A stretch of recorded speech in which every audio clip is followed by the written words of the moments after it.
നിങ്ങളുടെ പഴയ സ്വർണ്ണാഭരണങ്ങൾ ജേക്കോ ജുവൽസിന്റെ 916 സ്വർണ്ണാഭരണവുമായി ലാഭത്തിൽ മാറ്റിവാങ്ങാം. മനസ്സിലിണങ്ങിയ സ്വർണ്ണാഭരണങ്ങൾ യഥേഷ്ടം തിരഞ്ഞെടുക്കുവാൻ ഒരു സുവർണാവസരം. ജേക്കോ ജുവൽസ്, തൊടുപുഴ.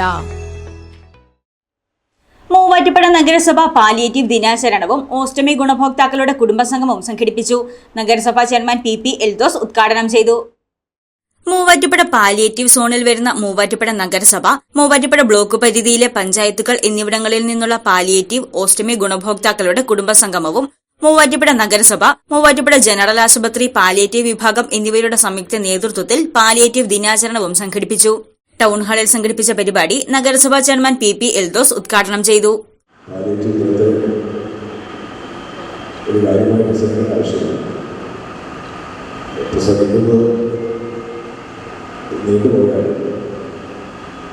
വന്നിട്ടുള്ള നമ്മുടെ സഹോദരി സഹോദരന്മാർക്ക് അത് വളരെയേറെ ബുദ്ധിമുട്ടാണ്.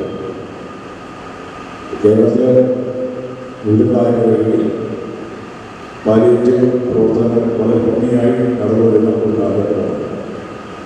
മൂവാറ്റുപുഴ നഗരസഭയുടെ കീഴിലുള്ള നമ്മുടെ താലൂക്ക് ആശുപത്രിയിൽ പ്രവർത്തിക്കുന്ന പാലിയേറ്റീവ് വിഭാഗത്തിൻ്റെയും നഗരസഭയുടെയും അതുപോലെ തന്നെ മറ്റ് സന്നദ്ധ സംഘടനകളുടെ എല്ലാ സഹകരണത്തോടെയാണ് ഇന്ന് പാലിയേറ്റീവ് ദിനാചരണത്തിൽ നിന്ന് കുടുംബസംഗമം നടത്തി ഇന്ന് ഒത്തുചേർന്നത്.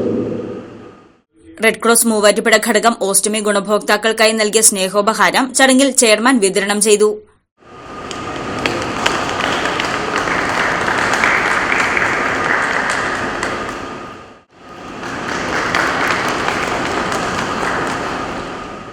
മെഡിഫെലിസ് പ്രൈവറ്റ് ലിമിറ്റഡിന്റെ നേതൃത്വത്തിൽ ഓസ്റ്റമി ഗുണഭോക്താക്കൾക്ക് ഓസ്റ്റമി ബാഗുകൾ ശരിയായ രീതിയിൽ ഉപയോഗിക്കേണ്ടത് സംബന്ധിച്ച ബോധവൽക്കരണ ക്ലാസും ചടങ്ങിൽ നടത്തി. പാലിയേറ്റീവ് ദിനാചരണത്തോടനുബന്ധിച്ച് പാലിയേറ്റീവ് ഗുണഭോക്താക്കൾ തയ്യാറാക്കിയ കരകൌശല വസ്തുക്കളുടെ വിപണന സ്റ്റാളും ഒരുക്കിയിരുന്നു. പരിപാടിയുടെ ഭാഗമായി ജനറൽ ആശുപത്രി ഓഡിയോളജിസ്റ്റ് ദുർഗ കേസ് അവതരിപ്പിച്ച നൃത്താവിഷ്കാരവും അരങ്ങേറി.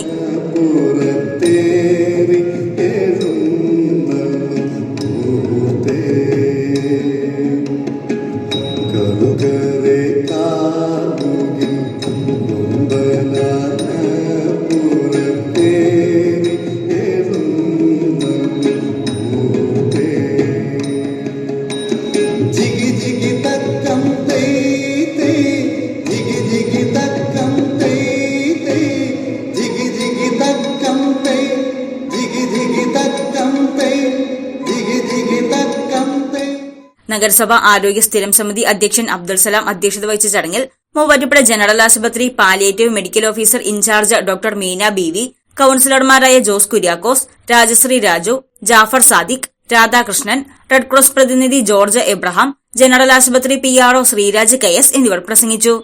മൂവാറ്റുപുഴ ജനറൽ ആശുപത്രി പാലിയേറ്റീവ് ടീം അംഗങ്ങളായ Sheeba Mathews, Ramya, Fathima, Anju Elsa Baby തുടങ്ങിയവർ പരിപാടികൾക്ക് നേതൃത്വം നൽകി. News desk Muvattupuzha news. അഹല്യയിലെ വിദഗ്ധരായ ഡോക്ടർമാരുടെ ചികിത്സ കൊണ്ട് എനിക്ക് എന്റെ കാഴ്ചശക്തി പൂർണ്ണമായും തിരിച്ചു കിട്ടി. ഇപ്പൊ എനിക്ക് ഈസിയായി വായിക്കാം. നേത്ര സംരക്ഷണത്തിന് നമ്മുടെ Ahalya. Ahalya foundation eye hospital, കേരളത്തിൽ എല്ലായിടത്തും.